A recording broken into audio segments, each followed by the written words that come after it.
اگر کبھی دل میں خیال پیدا ہوتا ہے کہ اللہ کیسے لوگوں کو زندہ کرے گا، وہ اللہ نے دکھا دیا کہ ایک گائے کو کہا گیا ذبح کرو، وہ گائے بول پڑے گی کہ اس بندے کو قتل کس نے کیا ہے، تو گائے زندہ ہوئی ہے، اس کا ایک حصہ تو وہ بولی ہے۔ ایک نبی کو گویا موت دے دی گئی، 100 سال کے بعد وہ اٹھتا ہے، تو ایسی صورت میں 100 سال کے بعد وہ جب وہ اٹھا ہے تو پتہ چل گیا نا آپ کو کہ اللہ تبارک و تعالیٰ اٹھا۔ تو اس طرح کے واقعات اللہ تبارک و تعالیٰ نے قرآن مجید میں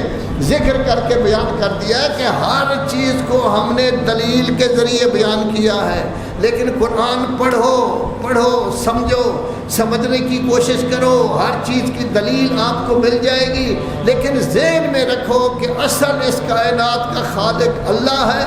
مالک اللہ ہے، رازق اللہ ہے، جس کو چاہے حکمران بنا دے، جس کو چاہے ہٹا دے، جس کو چاہے عزت دے، جس کو چاہے ذلیل کرے، جس کو چاہے اولاد دے، جس کو چاہے اولاد نہ دے، جس کو چاہے لڑکے دے دے، نظام اس کا ہے، تدبیر اس کی ہے۔ وہ بار بار کہتا ہے میرا کوئی شریک نہیں، میرا کوئی ساتھی نہیں، اس عمل میں میرا شریک نہیں، نہ رزق دینے میں کوئی شریک ہے، نہ پیدا کرنے میں شریک ہے، نہ تدبیر میں شریک ہے، یہ صرف میرا ہے۔ انبیاء میرے نمائندے ہیں، انبیاء میرے حکم کے مطابق کام کرنے والے ہیں، انبیاء کو میں نے معصوم بنایا ہے، انبیاء کو ہم نے نیک بنایا ہے، بڑے اچھے ہیں، ان کی باتوں کو مانو، دل کی گہرائیوں سے مانو،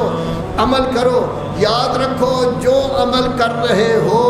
کوشش کرو ذہن میں یہ تصور ہو کہ آج جب نماز پڑھ رہا ہوں میں اللہ کے دربار میں کھڑا ہوا ہوں۔ اس طرف اس طرف تصور نہیں جانا چاہیے،